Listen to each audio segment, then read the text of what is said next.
Hello भाइयों और बहनों, प्रेज द लॉर्ड। कैसे हैं आप? आशा है आप परमेश्वर की आशीषों को अपने जीवन में देख रहे हैं, परमेश्वर की संगति में, उसकी सेवा में और उसकी गवाही में लगातार आगे बढ़ते जा रहे हैं। आज संडे 6 अक्टूबर 2024 है। बहुत अच्छा दिन आज रहा, बड़ा आशीषित दिन आज रहा। सुबह आराधना में जा सके, आराधना में शामिल हो सके, परमेश्वर के लोगों के साथ परमेश्वर की भजन और स्तुति कर सके और पूरा दिन बहुत अच्छा आशीषित गुजरा। और ये अभी मैं आपसे बात कर रहा हूँ, ये वीडियो रिकॉर्ड कर रहा हूँ, करीब रात के 9:30-10 बजने जा रहे हैं। और आप जानते हैं आज 6 अक्टूबर का दिन था, संडे का दिन था, लेकिन कल 7 अक्टूबर का दिन है।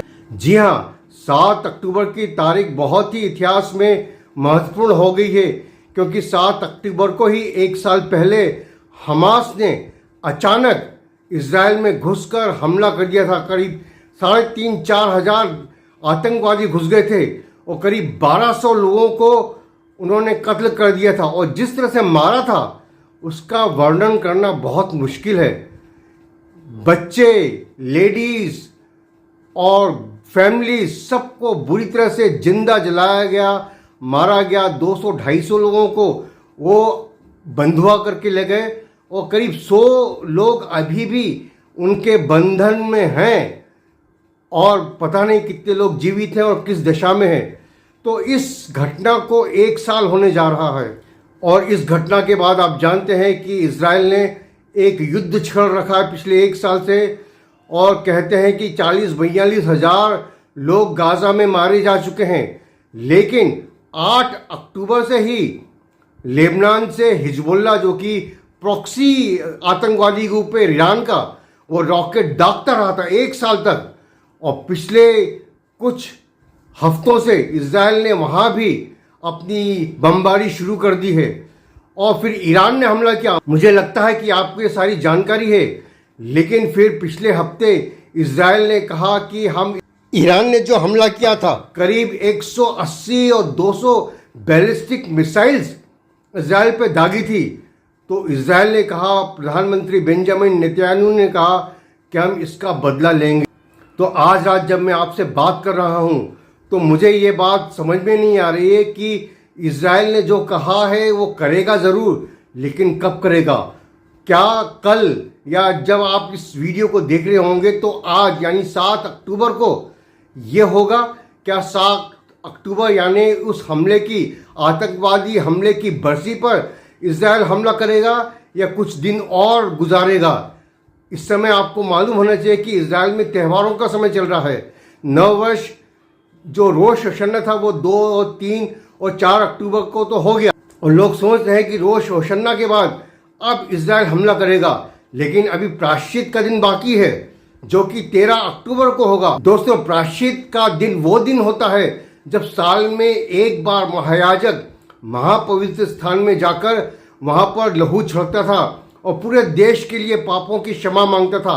अभी तो यरूशलेम में मंदिर नहीं है, फिर भी इजरायली लोग इस दिन को बड़े ही गंभीरतापूर्वक मनाते हैं। हर साल इस दिन को, जो योम किपुर कहलाता है, उस दिन पूरा इजराइल थम जाता है, सारा ट्रैफिक रुक जाता है, कोई घर के बाहर नहीं निकलता और वो बड़ी गंभीरता से इस त्यौहार को मनाते हैं। तो 13 अक्टूबर को वो दिन होगा और उसके 5 दिनों बाद इजरायली झोपड़ियों का पर्व मनाते हैं, जैसा कि लेवी व्यवस्था की पुस्तक उसके 23वें अध्याय में उनको आज्ञा दी गई है। तो कहने का तात्पर्य यह है कि ये साल भर में आने वाले त्योहारों का समय है। तो क्या इजराइल हमला करेगा और ये हमला किस तरह का होगा? बड़े ही असमंजस की स्थिति बनी हुई है। क्या इजराइल ईरान की न्यूक्लियर फैसिलिटीज पर हमला करेगा? क्या उसके तेल के कुओं पर हमला करेगा? क्या उसके मिलिट्री बेसिस पे हमला करेगा? किसी को नहीं पता। अमेरिका में तो कई तरह की अटकलें लगाई जा रही हैं। कहा जा रहा है कि इजराइल को ईरान के न्यूक्लियर सेंटर्स पे, न्यूक्लियर साइट पे हमला नहीं करना चाहिए। अगर ऐसा है तो फिर इजराइल को 20 जनवरी तक रुकना पड़ेगा, जब तक कि कोई नया राष्ट्रपति नहीं आता। तो हमला करने का मतलब क्या है? क्योंकि इजराइल ने अगर हमला किया तो बदले में ईरान हमला करेगा। और क्योंकि इजराइल एक बहुत छोटा देश है, बहुत कम पॉपुलेशन है, इस क्षेत्रफल भी बहुत थोड़ा है, तो बार बार इजराइल इस तरह के हमलों को झेल नहीं सकता। इसलिए 100 सुनार की और 1 लोहार की, इजराइल को केवल एक वार ऐसा करना है जिससे ईरान अगले 50 साल तक इजराइल पर हमला करने के बारे में सोच न सके। तो वो हमला क्या होगा?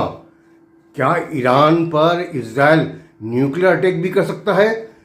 पता नहीं क्या हो सकता है। दोस्तों, मेरे कहने का मतलब ये है कि हम लोग बहुत ही कठिन समय में जी रहे हैं। ये अंत का समय है, कभी भी कुछ भी हो सकता है। क्या आप तैयार हैं?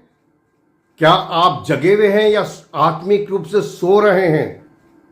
दोस्तों, ये चैनल इसलिए बनाया गया है कि जो लोग सो रहे हैं उनको जगाया जाए कि बाइबल की भविष्यवाणी अक्षर कि बाइबल की भविष्यवाणियाँ पूरी हो रही हैं।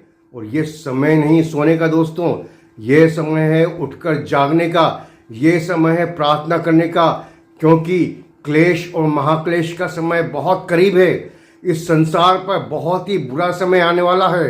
लेकिन खुशी की बात यह है कि उस 7 साल के क्लेश और महाक्लेश के आने के पहले प्रभु यीशु मसीह आकर अपनी प्रिय कलीसिया को, अपनी दुल्हन को उठा लेंगे बादलों पर।